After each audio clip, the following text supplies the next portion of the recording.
Hello. Been a little while. Um, just a quick little update. A few months ago I mentioned that I was going to be leaving where I was at, the Alpha House. That had gotten temporarily postponed. I did actually finally leave about a month ago. Um, so I relocated about an hour south of where I was. A friend of mine came through in a pinch. Um, so that's been going well. You know, back to work, which I'm loving. Um, yeah, sorry. It's a Sunday morning, just chilling, cleaning out my eye boogers, obviously. Anyway,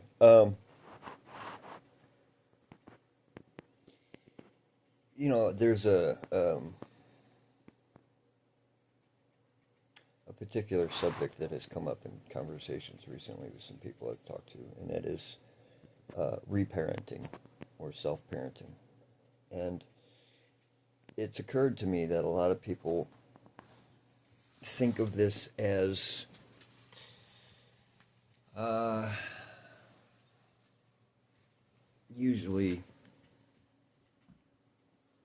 discipline or encouragement or something along that lines. From my perspective, it's a little different. Um, I think if you're going to reparent or self-parent yourself as a form of healing or part of the process of healing, I think it's more about filling in the gaps. You know, to no fault of their own, most of our parents did the best they could and taught or reenacted what they were taught by their parents and their parents before them and so forth and so on. It's essentially what we call generational curses. Um, it's not even really the best term for it, but hey, whatever. Um, in my experience, it's more about loving oneself and filling in the gaps or lack areas of where you may or may not perceived the love of your parents. Now, granted, as a parent to a child, there is a form of unconditional love there for sure. And as I've stated many other times, unconditional love does not mean unconditional acceptance of behavior. And a lot of people get that mixed up. You know, um,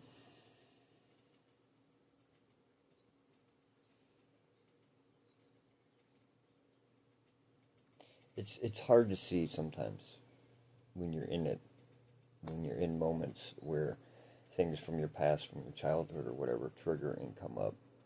It's difficult to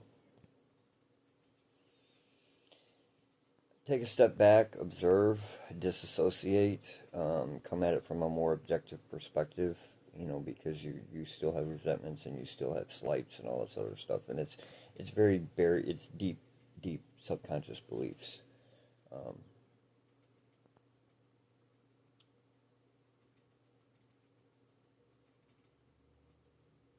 but I see a lot of people think of, reparenting or self-parenting themselves as discipline and all this other stuff. And in my experience, most people didn't really suffer from a lack of discipline or whatever in their lives. I mean, maybe with newer generations, but in my generation, no. It was typically they suffered more from a lack of what they perceived as love and have a lot of rejection and abandonment fears and whatnot. And then this, of course, comes back to, if you're constantly trying to achieve that type of fulfillment and validation from an external source, you will always fall short. It will never 100% hit the mark. Um, and that in itself is a form of codependency. That's not to say that you can't have moments. Of course you can. you can have beautiful moments with people and relationships and all of these things. But to truly, in my experience, to truly feel at peace and at ease and no longer repeating cycles and reliving traumas and hurts over and over, and no longer self-sabotaging things in your life requires a lot of self-love.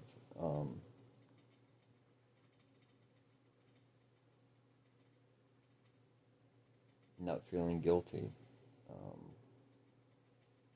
not feeling ashamed, taking accountability for your part you played in it. You may not, okay, that's not to say that, things don't happen to people. Of course they do. There are a lot of things that are beyond our control. And that's where a lot of people struggle, that control thing. Well, what you can control is you. You can control your outlook on life. You can control the way you react to things. You can control whether or not something continues to affect you. And I see so many people struggle with this. And I'm guilty of it. I did for many, many, many, many years, half my life. We get stuck in this victim mentality, because something happens to us, which makes us feel hurt and unloved or rejected, and it becomes a belief. And then we just continue to make selections in our life, choices, and find ourselves involved in situations, and our perception is skewed to the point where we just constantly reinforce that belief over and over and over again. And you get stuck. And it can be difficult to break out of that cycle. There's no quick, easy answer. It's usually once you're discovering that cycle and you feel completely lost and helpless to it, is, what a lot of us call dark night of the soul. I find myself, in my experience, the best way I handled it was I just had to sit with it for a while and go through it. And then take a real hard look at the part I played in all of these situations. Not necessarily as in taking full responsibility for certain things, like I'm not going to take responsibility for somebody's actions towards me. I will, however, take responsibility if I antagonize those actions, and I will take responsibility for the way I handled them or reacted to them,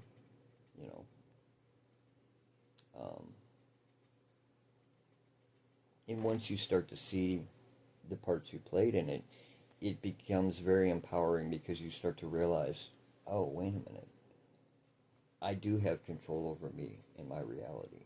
And I'm not talking about just the physical stuff. There's a lot of physical stuff we don't have control over. You can't control the guy in front of you who sits at the stoplight, or the green light, excuse me. All these little fucking stupid things that will throw your whole day off. But what you can control is whether or not it throws your day off. We can't control whether or not a loved one gets ill, but we can control how we handle it. And that's really where it comes into play. If you really want to manifest a different reality for yourself,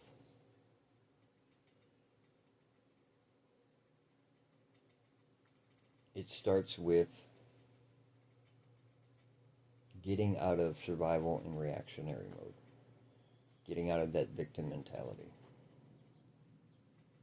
You are not the things that happen to you.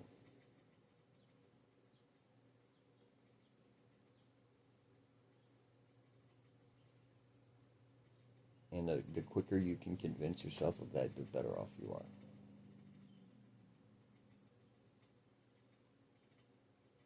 Just because something happened to you 20, 30 years ago, it does not mean you have to allow it to continue to affect you. Now, you can still be angry about that. You don't have to forgive those people. You don't have to do any of that stuff.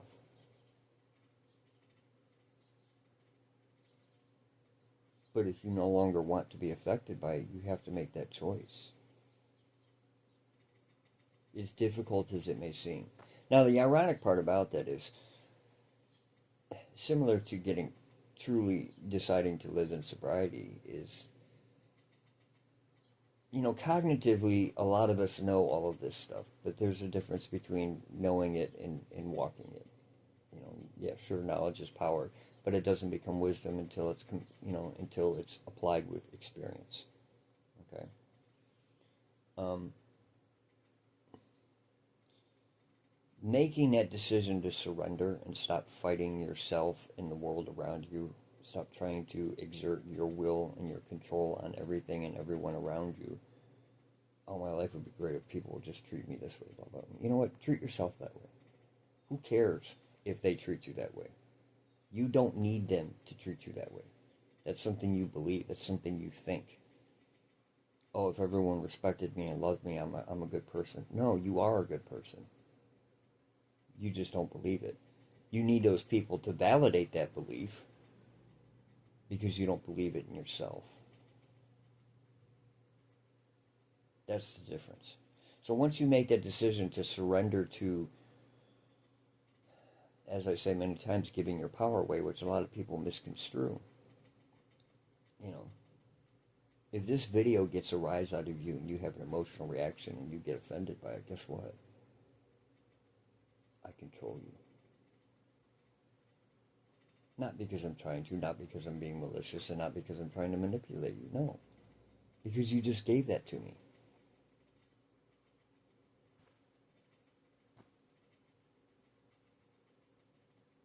And just the opposite, too. If it doesn't offend you, if it inspires you, if I become a temporary muse, great. You've done the same thing with just a different result. It's the other end of the perspective. And this is what I mean by all roads lead to Rome. Whether a particular person, place, thing, situation has a negative or positive effect on you is entirely up to you. Okay? And what you do with that after the fact is up to you as well. Both will usually promote growth, just in different paths. But ultimately, both paths come back to the same place. The choice is yours. I find it personally, though, my peace and my serenity, a lot of it comes from,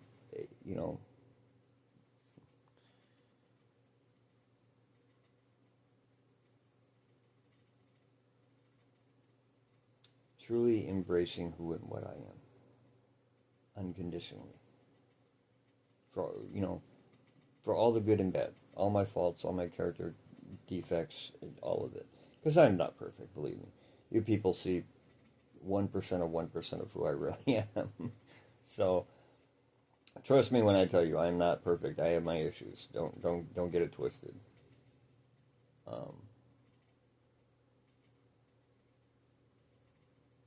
The point there is, making that decision to stop fighting everything and to just surrender is the only way I can describe it. It's really it's an experiential thing, and it's slightly different for every person. Making that decision is the hard part. Once you make it, after that, it's actually pretty simple. So if you're in a mindset of, oh, I need to reparent myself and whatnot, okay, great. Don't look at it as I need better discipline, and sure, we all could. People make time for what's important to them.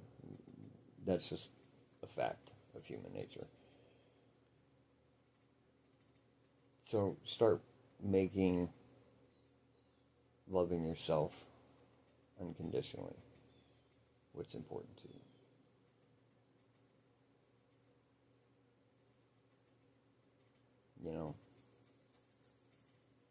If you're in a job or a relationship or whatever it is that you're not happy with, ask yourself, why is it you're not happy? Is it because you have certain expectations of this particular situation that aren't being met? Or is it because you're living a lie? Is it you're staying there out of obligation or guilt or some other illusion of honor?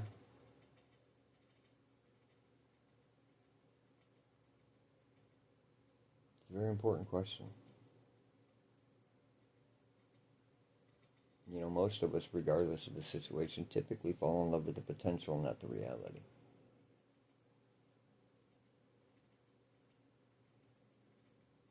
Anyway, Sunday food for thought. There'll be more soon.